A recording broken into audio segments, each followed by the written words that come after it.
आधुनिक technology connectivity के द्वारा देश के कोने कोने में लाखों लोग हमारे इस कार्यक्रम से जुड़े हैं। एक जमाना था, दिल्ली से विज्ञान भवन से कार्यक्रम होता था, देश जुड़ता था। वक्त बदल चुका है। गुरुग्राम में कार्यक्रम होता है, देश जुड़ जाता है। ये सामर्थ्य हरियाणा दिखा रहा है। देश ने आज आधुनिक कनेक्टिविटी की तरफ एक और बड़ा अहम कदम उठाया है।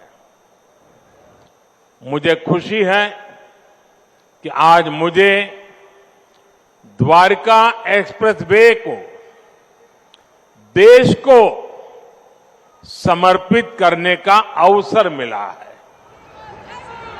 इस एक्सप्रेसवे पर 9,000 करोड़ रुपए से ज्यादा खर्च किए गए हैं। आज से दिल्ली हरियाणा के बीच यातायात का अनुभव हमेशा के लिए बदल जाएगा। ये आधुनिक एक्सप्रेसवे केवल गाड़ियों में ही नहीं, बल्कि दिल्ली एनसीआर के लोगों की जिंदगी में भी गियर शिफ्ट करने का काम करेगा। मैं दिल्ली, एनसीआर और हरियाणा की जनता को इस आधुनिक एक्सप्रेसवे के लिए अनेक अनेक शुभकामनाएं देता हूं।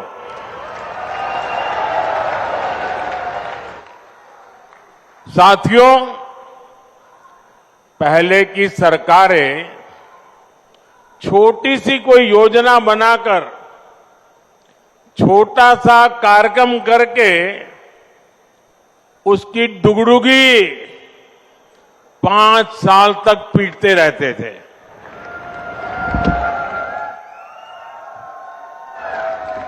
वहीं भाजपा सरकार जिस रफ्तार से काम कर रही है, उसमें शिलान्यास, लोकार्पण के लिए समय कम पड़ रहा है, दिन कम पड़ रहे हैं जी।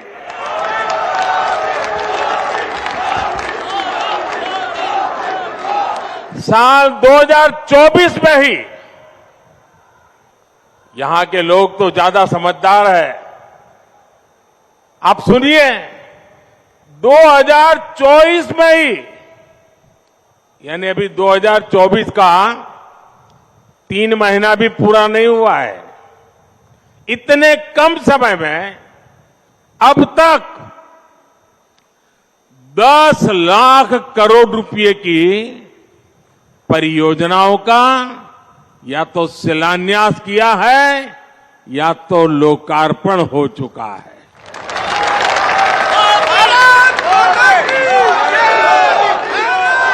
और मैं जो कह रहा हूं ना, ये तो मैं सिर्फ उन प्रोजेक्ट की चर्चा कर रहा हूं जिनमें मैं खुद शामिल हुआ हूं। उसके सिवाय मेरे मंत्रियों ने, हमारे मुख्यमंत्रियों ने जो किया वो अलग। और आप देखिए, 5-5 साल में कभी आपने सुना नहीं होगा, देखा नहीं होगा। 2014 के पहले का जमाना जरा याद करिए। आज भी यहां एक दिन में देश भर के लिए 1 लाख करोड़ रुपए से ज्यादा की 100 से अधिक परियोजनाओं का या तो लोकार्पण हुआ है या शिलान्यास हुआ है। इनमें दक्षिण में कर्नाटका, केरला, आंध्र प्रदेश के विकास कार्य है, उत्तर में हरियाणा और यूपी के विकास कार्य हैं, पूरब में बिहार और बंगाल के प्रोजेक्ट्स हैं और पश्चिम में महाराष्ट्र, पंजाब और राजस्थान के लिए हजारों करोड़ रुपयों के विकास परियोजनाएं हैं। आज जो लोकार्पण हुआ है उसमें राजस्थान में अमृतसर भटिंडा जामनगर कॉरिडोर की लंबाई 540 किलोमीटर तक बढ़ाई जाएगी। बेंगलुरु रिंग रोड के विकास के वहां ट्रैफिक की मुश्किलें काफी मात्रा में कम होगी। मैं पूरब से पश्चिम, उत्तर से दक्षिण सभी राज्यों के करोड़ों करोड़ों नागरिकों को इतनी सारी विकास की योजनाओं के लिए अनेक अनेक बधाई देता हूं। साथियों, समस्या और संभावना में केवल सोच का फर्क होता है और समस्याओं को संभावनाओं में बदल देना ये मोदी की गारंटी है।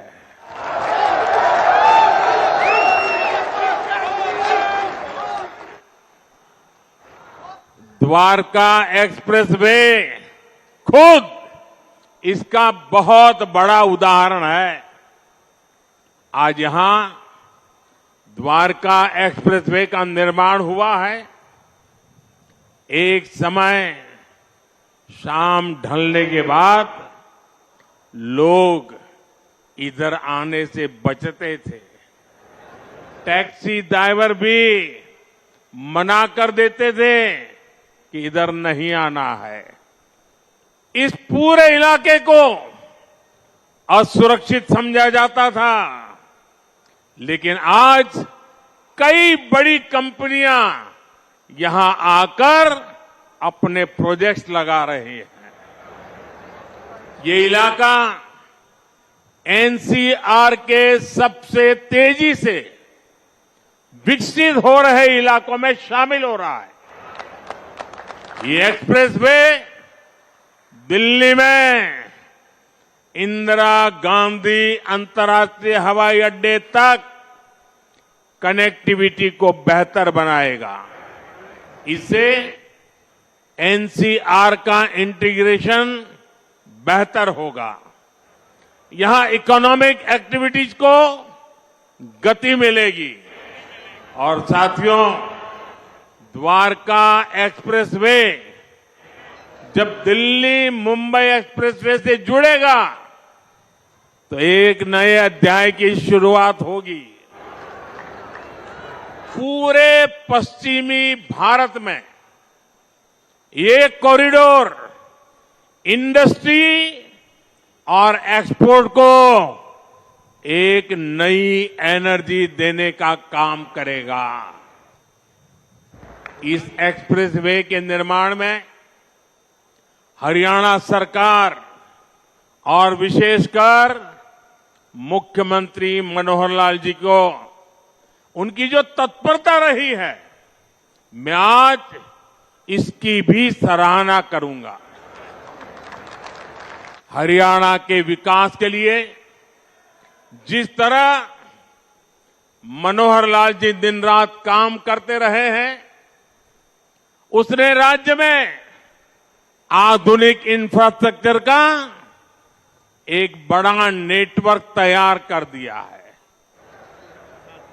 और मनोहर लाल जी और मैं बहुत पुराने साथी हैं। दरी पर सोने का जमाना था, तब भी साथ काम करते थे। और मनोहर लाल जी के पास एक मोटरसाइकिल रहती थी, तो वो मोटरसाइकिल चलाते थे, मैं पीछे बैठता था, रोहतक से निकलता था और गुरुग्राम आकर के रुकता था। ये हमारा लगातार हरियाणा का भ्रमण मोटरसाइकिल पे हुआ करता था। और मुझे याद है उस समय गुरुग्राम में मोटरसाइकिल पर आते थे, रास्ते छोटे थे, इतनी दिक्कत होती थी। आज मुझे खुशी हो रही है कि हम भी साथ हैं और आपका भविष्य भी साथ है।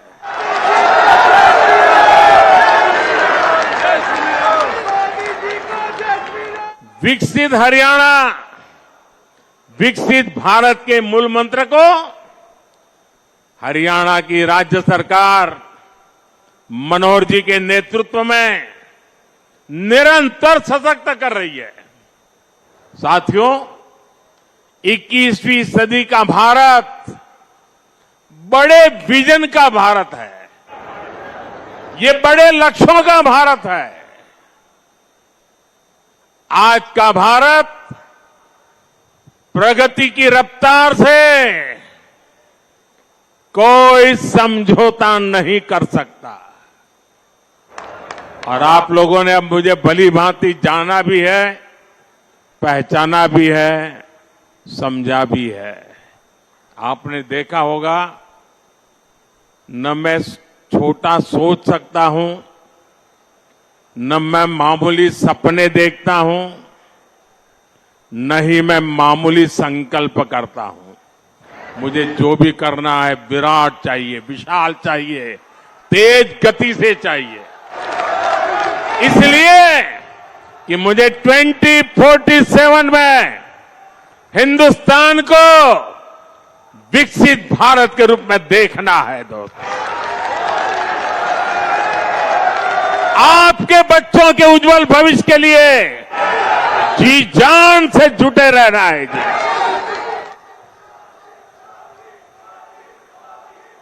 साथियों, इसी रफ्तार को बढ़ाने के लिए हमने दिल्ली एनसीआर में होलिस्टिक विजन के साथ इंफ्रास्ट्रक्चर डेवलपमेंट का काम शुरू किया।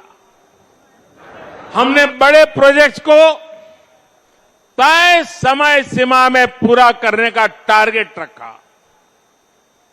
ये द्वारका एक्सप्रेसवे हो, पेरिफेरल एक्सप्रेसवे का निर्माण हो, ईस्टर्न पेरिफेरल एक्सप्रेसवे हो, दिल्ली मेरठ एक्सप्रेसवे हो, ऐसे अनेक बड़े प्रोजेक्ट्स हमारी सरकार ने पूरे किए हैं। और कोविड के 2 साल के संकट के बीच देश को इतनी तेजी से हम आगे बढ़ा पाए हैं। दिल्ली एनसीआर में पिछले 10 वर्षों में 230 किलोमीटर से ज्यादा नई मेट्रो लाइनें शुरू हुई है। जेवर में इंटरनेशनल एयरपोर्ट के निर्माण का काम तेज गति से आगे बढ़ रहा है। डीएनडी सोहनास पर जैसी परियोजनाएं भी निर्माण के अंतिम चरण में है। इन परियोजनाओं से यातायात तो आसान होगा ही, साथ ही दिल्ली एनसीआर की प्रदूषण की समस्या में भी कमी आएगी। साथियों, विकसित होते भारत में आधुनिक इंफ्रास्ट्रक्चर का निर्माण और देश में कम होती गरीबी दोनों आपस में जुड़े हुए हैं। जब एक्सप्रेसवे ग्रामीण इलाकों से होकर जाते हैं, जब गांवों को अच्छी सड़कों से जोड़ा जाता है, तो गांव में अनेक नए अवसर लोगों के घर के दरवाजे तक पहुंच जाते हैं। पहले गांव के लोग कोई भी नया अवसर खोजने शहर तक चले जाते थे, लेकिन अब सस्ते डेटा और कनेक्टिविटी के डिजिटल इंफ्रास्ट्रक्चर के कारण गांवों में ही नई संभावनाओं का जन्म हो रहा है। जब अस्पताल, शौचालय, नल से जल और घरों का रिकॉर्ड गति से निर्माण होता है तो सबसे गरीब को भी देश के विकास का लाभ मिलता है। जब कॉलेज, यूनिवर्सिटी और इंडस्ट्री जैसे इंफ्रास्ट्रक्चर बढ़ते हैं तो इससे नौजवानों को प्रगति की संभावना अनगिनत अवसर लेकर के आती है। ऐसे ही अनेक प्रयासों के कारण बीते 10 वर्षों में 25 करोड़ लोग गरीबी से बाहर आ सके हैं और लोगों की इसी प्रगति की शक्ति से हम 11वीं बड़ी अर्थव्यवस्था से 5वीं सबसे बड़ी इकोनॉमी बन गए हैं। साथियों, देश में तेजी से हो रहा इंफ्रास्ट्रक्चर निर्माण का काम भारत को उतनी ही तेजी से दुनिया की तीसरी सबसे बड़ी आर्थिक ताकत भी बनाएगा और इससे उतने ही ज्यादा रोजगार, स्वरोजगार के भी मौके बनेंगे। इस स्केल के इंफ्रा को बनाने में, हाईवे और एक्सप्रेसवे को बनाने में बड़ी संख्या में इंजीनियर्स और वर्कर्स की जरूरत पड़ती है। सीमेंट, स्टील जैसे उद्योगों को बल मिलता है, वहां भी बड़ी संख्या में युवा काम करते हैं। इन्हीं एक्सप्रेसवे के किनारे आज इंडस्ट्रियल कॉरिडोर बन रहे हैं, नई कंपनियां, नई फैक्ट्रियां स्किल युवाओं के लिए लाखों रोजगार लेकर के आ रही है। इसके अलावा अच्छी सड़कों के होने से 2 व्हीलर और 4 व्हीलर इंडस्ट्री को भी गति मिलती है। इससे साफ है कि आज युवाओं को रोजगार के कितने नए अवसर मिल रहे हैं। देश के मैन्युफैक्चरिंग सेक्टर को कितनी ताकत मिल रही है। साथियों, देश में लाखों करोड़ रुपए के इन विकास कार्यों से सबसे ज्यादा दिक्कत अगर किसी को है तो वो है कांग्रेस और उसके गमंडिया गठबंधन।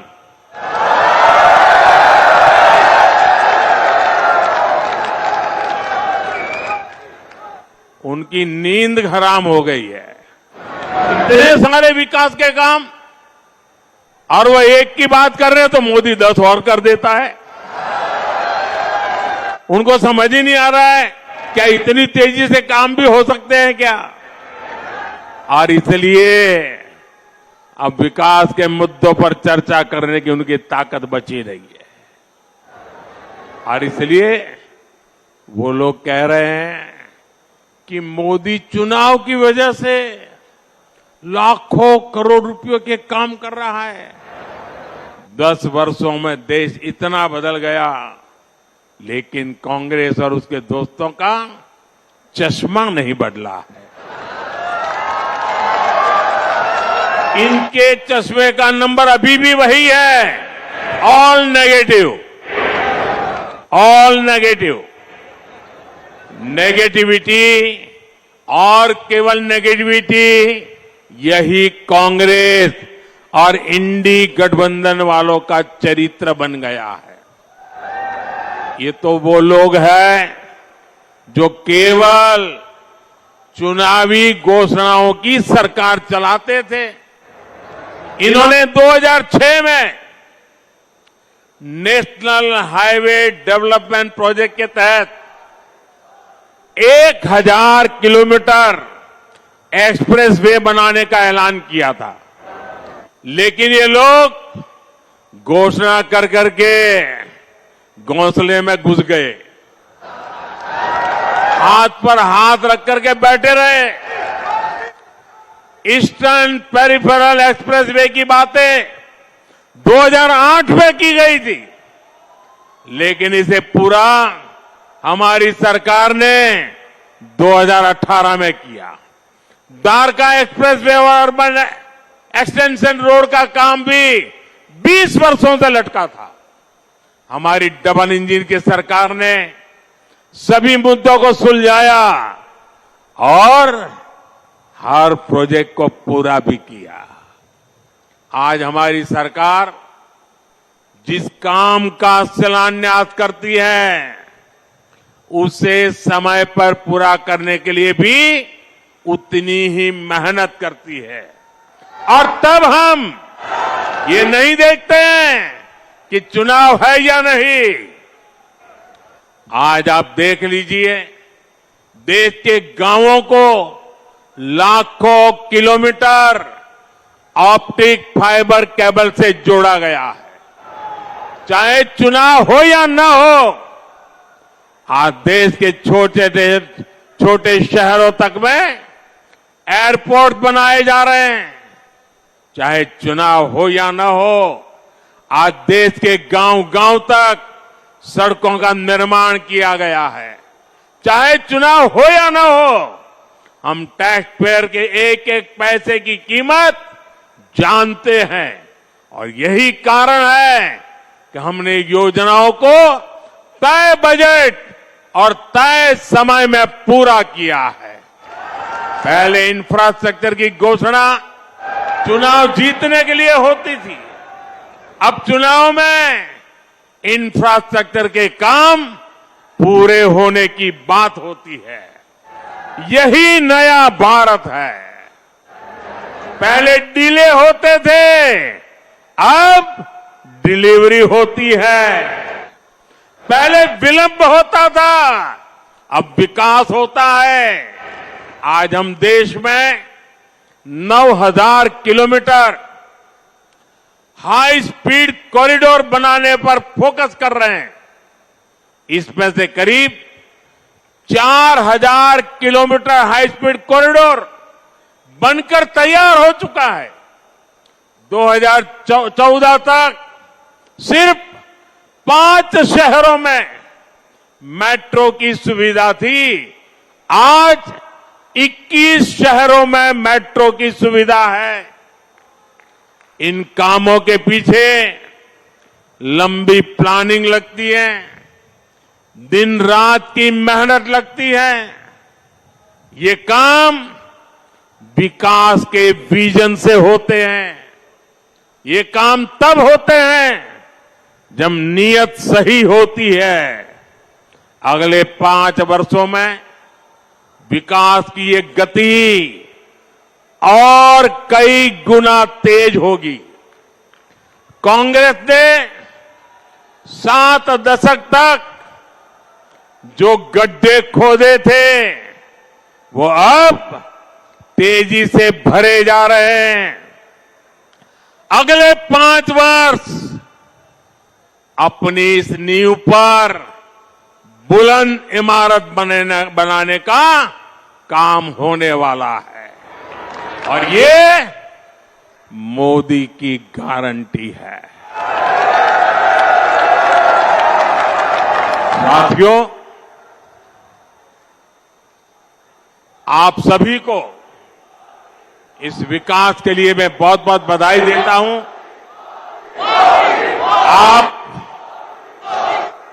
मेरा सपना है 2047 तक हमारा देश विकसित होकर रहना चाहिए। आप सहमत हैं? देश विकसित होना चाहिए कि नहीं होना चाहिए? क्या हमारा हरियाणा विकसित होना चाहिए? ये हमारा गुरुग्राम विकसित होना चाहिए? ये हमारा मानेसर विकसित होना चाहिए? हिंदुस्तान का कोना कोना विकसित होना चाहिए? हिंदुस्तान का गांव गांव विकसित होना चाहिए?